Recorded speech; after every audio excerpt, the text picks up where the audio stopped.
дар оромгоҳи Лучоби Душанбе ду қатор гурӯҳҳои нав пайдо шудааст. қатори аввал дар соли 2020, қатори дуввум дар соли 2021. ин гурӯҳҳои чеҳраҳои саршиноси илму фарҳанги тоҷик аст, ки аксарият қурбони маризии COVID-19 шудаанд ё дар ин ду соли ҳамагири коронавирус аз маризиҳои дигар фавтидаанд.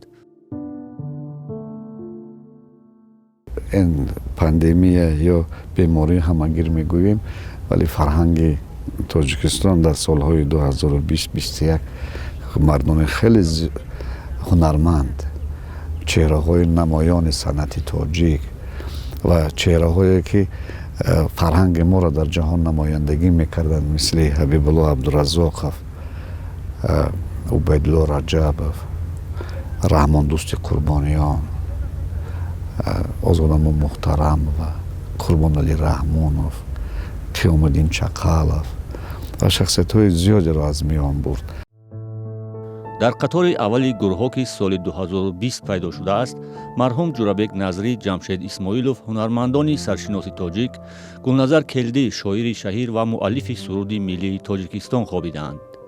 дар ин қаторҳои нави гурӯҳҳо Сайдалӣ Маъмур, шоири шинохтаи тоҷик низ макони охират пайдо кардааст, ки аждаҳои коронавирус ӯ, хонум ва писари ҷавонашро дар ин сол ба коми худ бурд.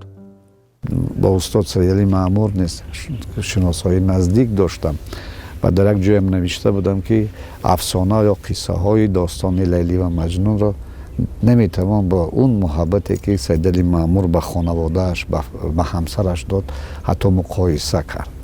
بارها که می نشستیم و از بیرون نمی رفت از شهر دوشنبه به خاطر همسرش و هر ساعت برمیگشت. تمثال بسیار صداقت بود، هم شاعر خوب و هم تمثال صداقت بود که در ما در ادیبان این چیز کمتر با میخوره.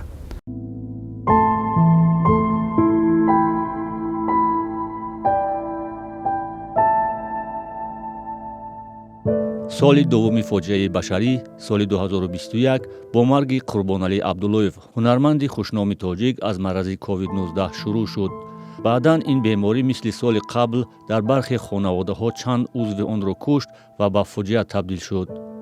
падар ва модари Барзо Абдураззоқов, Ҳабибулло Абдураззоқов ва Фотима Ғуломова, ҳунармандони маъруфи театру кинои тоҷик, дар ин сол дунёи фониро яке пайи дигар тарк карданд. вақте ки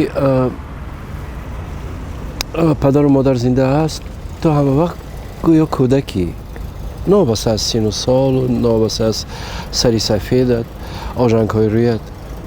вақте ки падару модар рафтан, ҳамун замон худата пир ҳис мекунӣ, медонӣ ки тамом туи дигар. он нозу он назди падар рафтану назди модар рафтану шикоят кардан аз зиндагӣ дигар нест.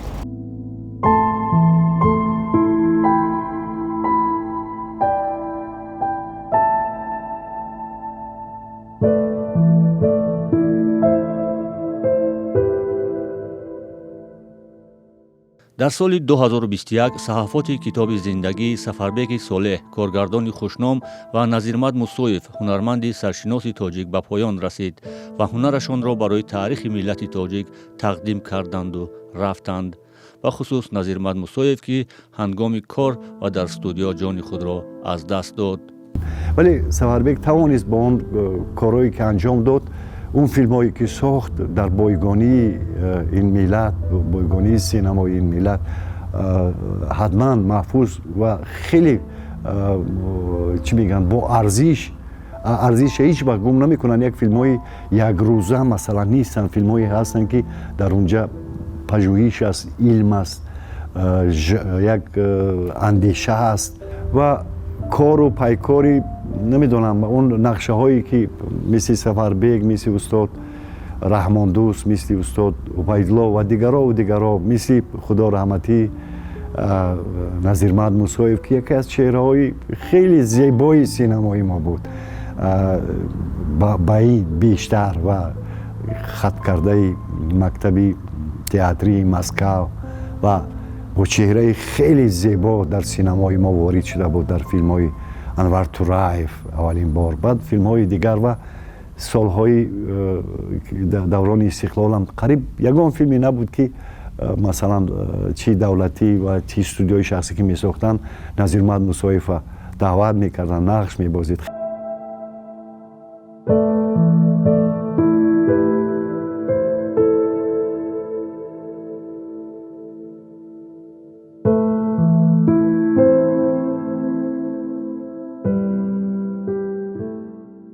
домулло ҳикматуллоҳи тоҷикободӣ аз маъруфтарин чеҳраҳои мазҳабии замони муосири тоҷикистон низ дар соли 2021 фавтид.